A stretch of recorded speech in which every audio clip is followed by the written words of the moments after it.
Do you know the strangest thing about the most intelligent women you'll ever meet? Chances are, you've already met them. More than once. You just never realized it. They're not the loudest person in the room. Not the one who always has an answer ready. Always quoting facts to prove how smart they are. Maybe you've walked right past one of them on a busy street and never looked twice. Because most signs of a truly sharp mind look exactly like what society calls a flaw. That's the paradox no one ever told you about.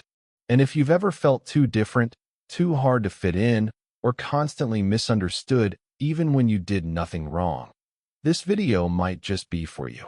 We grew up with a very specific image of intelligence. Organized, punctual, well-spoken, always in control. But some psychological research paints a very different picture. One where habits that seem messy or even off turn out to be the fingerprints of a mind operating on an entirely different level. Today, we're going through 10 of those signs. And by the end of this video, I believe you'll look back at the very things you've been trying to fix about yourself through a completely different lens. Part 2. From Big Idea to Habit 1.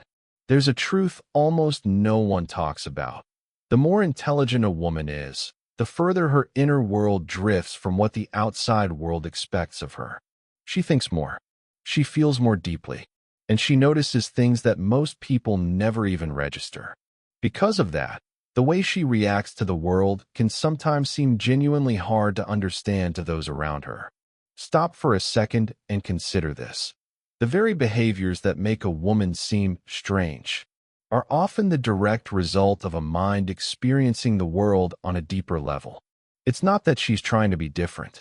It's that she simply cannot help processing the world in her own way.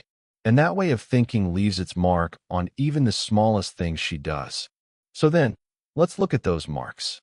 The first few may feel familiar to you, but I hope you'll stay until the end, because the further we go, the more we get into things almost no one has ever explained to you properly. The first habit, talking to yourself. This is something almost every woman has done at some point, but very few dare to admit it. Not just absent-minded muttering. I mean an entire conversation, pacing back and forth in a room, speaking a tangled problem out loud, arguing with yourself until everything suddenly becomes clear.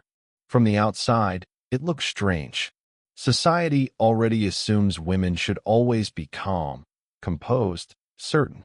Talking to yourself in an empty room doesn't fit that picture at all. But beneath that behavior lies a process most of us never get to see. When your mind is processing dozens of streams of thought at once, possibilities, consequences, variables, counterarguments, keeping all of it locked in silence only creates chaos. It's like trying to organize a library in the dark. But when you bring those thoughts out into the open, when you shape them into words and hear yourself say them, something remarkable happens. Structure begins to emerge. Contradictions reveal themselves.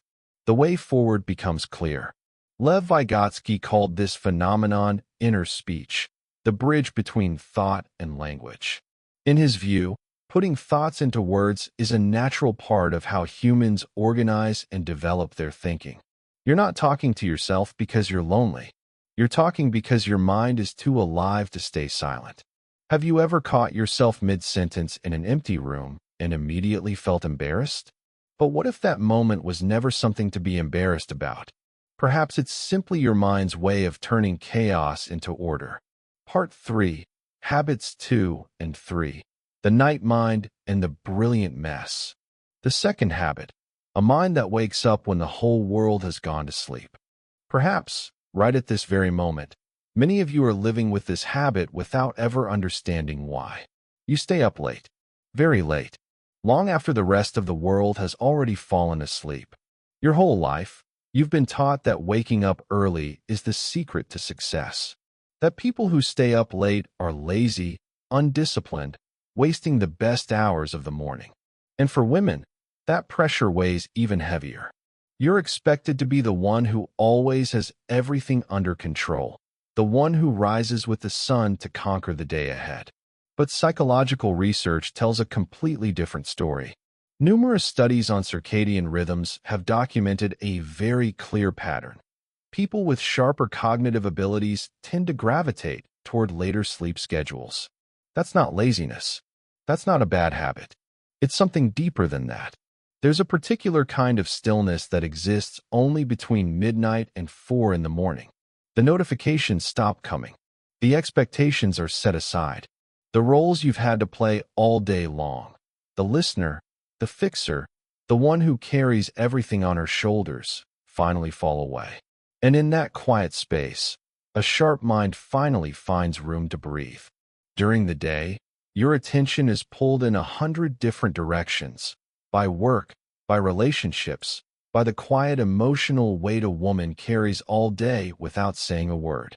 But at night, only at night, your mind can finally descend into the depths it's been craving all day long. That's when ideas arrive. That's when scattered pieces suddenly connect. That's when you finally understand something you've been struggling with for weeks. You're not wrong for still being awake at 2 in the morning.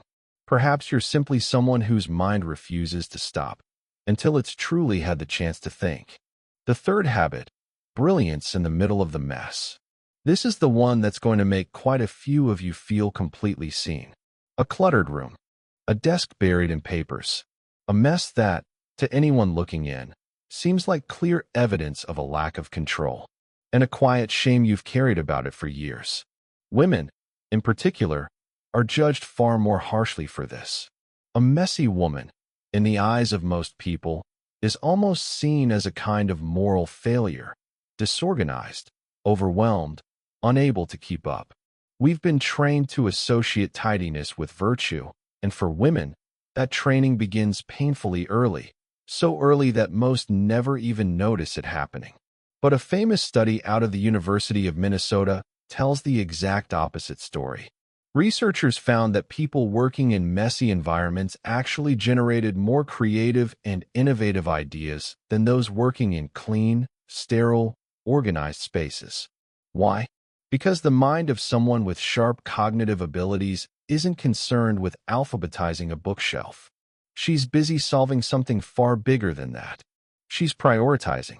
And the physical environment around her, the mess, the piles of paper, the outward appearance of chaos, is often just a reflection of a mind occupied with something far more important. And here's what outsiders tend to miss. Even within that chaos, there is a system. She can find exactly what she needs within seconds. She knows exactly which pile holds which project. The disorder only looks like disorder to someone who doesn't understand the internal map behind it. Your messy desk isn't a flaw. It's evidence that your mind is prioritizing depth over appearance. Part 4. Transition plus Habit 4. Solitude is not loneliness. Before we go on, I want you to pause for a moment. The 3 things we've just talked about, talking to yourself, staying up late, living with the mess, are all things that happen when you're alone. They're quiet signatures, the things you only do when no one's watching. But from here on, things are going to shift. Because the habits that come next aren't just about you anymore. They're about you and the world around you. About how a sharp mind moves through the world, through other people, through society, through the unspoken rules everyone follows without ever questioning them. And this is exactly where things get far more complicated. Because when your mind operates differently, it doesn't just change the way you think. It changes the way you connect. And that gap, that mismatch, is where the real story actually begins. Especially for women who are expected to connect effortlessly, to always be warm, always available. So what happens when you're none of those things? Not because you can't be, but because your mind is tuned to something different entirely. The 4th habit, solitude, is not loneliness. There's a certain kind of woman who always feels out of step with the world, not because she dislikes people, but because surface-level conversation exhausts her in a way even she struggles to explain. She's been called cold, distant, intimidating. She's been told she should smile more, open up more, be more approachable. And she's believed it, wondering if something is wrong with her for craving so much time alone. But let me tell you what's actually happening. People with sharp minds tend to love solitude, not loneliness, solitude. There's a profound difference between the two. Loneliness is the ache of wanting connection and not having it. Solitude is a deliberate choice, made when your own company is already rich enough. When your mind, left to itself, becomes the most interesting place you know. Psychologist Hans Eysenck once proposed something called the arousal theory of introversion. In his view, some people naturally begin with a higher level of mental stimulation, so they don't need as much stimulation from the outside world. In fact, too much outside interaction can leave them overwhelmed. The gathering that energizes your friends might leave you drained. The small talk that helps most women connect with one another can, for you, sometimes feel like nothing more than noise. This often gets mistaken for coldness, but it isn't coldness. It's a mind already running at full capacity, protecting that capacity by choosing depth over frequency. One truly meaningful conversation over 100 shallow ones. 1 hour of real connection over an entire weekend full of pleasant emptiness. If you've ever been called distant when your inner world was already enough, this one is for you. Part 5, Habits 5 and 6, Forgetting the Small Things and Questioning Everything. There are two habits that tend to travel together, as if they grew from the same root. Forgetting the small things and questioning the big ones. Let's start with the forgetting. You lose your keys. You walk into a room and forget why you're there. You're wearing your glasses while frantically searching for those very glasses. You forget to reply to a text for 3 days straight, and the people around you tease you for it. Or worse, they assume you're careless, scattered, that you simply don't pay attention. But here's what's actually happening. Your brain isn't failing to hold on to information. It's actively clearing away the trivial to make room for the complex. Cognitive load theory explains this clearly. The mind has finite resources. A brain busy working through something deep isn't going to waste effort remembering where the TV remote is. That's not memory failure. That's deliberate filtering. And then there's the questioning. Women with sharp minds don't accept something simply because everyone around them does. And this habit, this one in particular, has cost women for centuries. A woman who asks questions is often labeled difficult, argumentative, too much. She's told to soften her tone, to be more agreeable, to just let things go. But she can't let it go, because that's not how her mind works. She doesn't take in traditions, rules, or beliefs without first running them through her own filter. Because that's how it's always been done isn't reason enough for her. She needs to understand why. A woman who asks too many questions isn't difficult. She might just be the one who finds a better answer. And deep down, the people who called her difficult know it too. Part 6, Habit 7, Humor that goes over people's heads. There's a particular kind of loneliness that comes from making a joke and watching it land on completely blank faces. For many women especially, when a joke doesn't land, it's often read as a sign of something wrong with their personality, rather than simply a difference in sense of humor.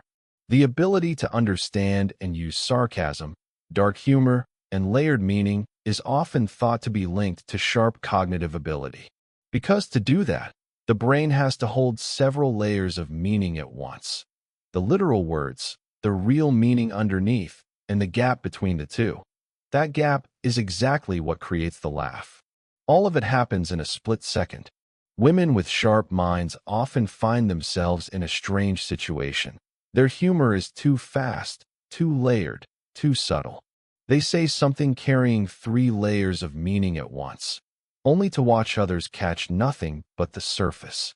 Not because they're trying to be hard to understand, but because their minds tend to make connections that others haven't caught up to yet. And here's what I find genuinely fascinating. The very ability to hold multiple contradictory ideas in mind at once, the thing that creates the humor, is also what makes these women more comfortable with ambiguity, with not having a clear answer, with sitting in the gray areas that make most people uneasy. Perhaps their humor and the way they see the world come from the same kind of mind. Part 7, Habits 8 and 9, overthinking, and procrastination. Up to this point, most of what we've talked about could still be seen in a fairly romantic light. The late nights, the solitude, the depth of an inner world. But now, we're stepping into territory that's much harder to romanticize. Because the next two habits are the ones that actually hurt. Overthinking and procrastination.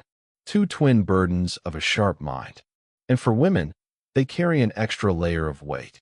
Because here's something almost no one tells you. A woman with a sharp mind doesn't just overthink her work. She overthinks her relationships, her decisions, the tone of an email she sent 3 days ago. She replays every conversation in her head. Did I say too much? Not enough? Did that sound arrogant? Too weak? She's learned, often painfully, that the world judges women by how they come across, not just by what they say. And so her mind runs through every possible scenario, before, during, and after each moment. Daniel Kahneman described a mode of processing he called slow thinking, careful, analytical, and systematic. People who tend to spend more time weighing things often rely more heavily on this kind of processing in certain situations. It's thorough. It catches mistakes others miss.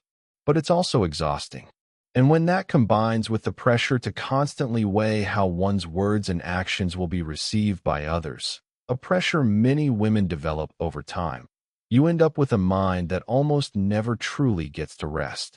And then there's procrastination. Women with sharp minds often procrastinate, not out of laziness, but because of an unforgiving standard they hold for themselves. They don't just want to finish the task. They want to finish it perfectly. And the gap between what they can produce right now and what they can picture in their minds is sometimes so wide that starting feels almost impossible. So they wait. They think. They refine it all internally, sometimes for so long that the deadline arrives before the courage to begin does. This isn't laziness. This is the weight of a mind that always sees the ideal version of everything and struggles to accept anything less. If you've ever beaten yourself up over this, I want you to hear something. The very mechanism that freezes you before you start is the same mechanism that, once you actually begin, produces work almost no one else can match. The problem isn't that your mind is broken. The problem is learning to push past that perfectionism long enough to start moving. Part 8. The Daydreamer's Mind. And finally, the 10th habit. Drifting into your own mind. In the middle of the most ordinary moments. You're sitting across from someone at dinner, a friend, someone you love. They're talking. You're still there, nodding, making the right sounds at the right moments. But your mind, in truth, has already left. A conversation replaying itself. A problem quietly solving itself in the background. An entirely different world unfolding just behind your eyes. Psychologists call this zoning out, or a lapse in attention. But what's actually happening has another name. The default mode network, a system in the brain that activates precisely when you're no longer focused on anything external. In some people, this network appears to become especially active during moments of reflection, imagination, and creative thought. That's where new ideas emerge, where seemingly unrelated concepts begin to connect, and where the mind tries out possible futures. She isn't trying to be rude. Her mind simply found something it couldn't help following. And if you've ever been pulled back to reality by someone saying, "Are you even listening to me?" you probably know that flicker of guilt that follows. But what you may not know is that the very mechanism that pulled you away is the same mechanism behind your best ideas. And so, we've come to the end of a journey. 10 habits. 10 fingerprints of a mind that works in its own way. I want to leave you with something. Not just a list, but a different way of seeing. The world will always label what it doesn't understand. It will call your solitude coldness. It will call your questions difficult. It will call your overthinking excessive, your daydreaming a waste of time, your late nights undisciplined. But those labels rarely tell the whole story. Perhaps what connects all of these habits isn't that they prove someone is smarter than someone else. Maybe it's simply a reminder that there are many different ways for a mind to see and process the world. And for the women watching this, the ones who've been told they're too much and not enough in the same breath, I want you to hear this clearly. Your differences were never your weakness. They've always been your quietest strength. Leave a comment with the number of the habit that hit closest to home today. I'd genuinely love to know which one found you. And don't forget to subscribe so you don't miss the next video. See you in the next one.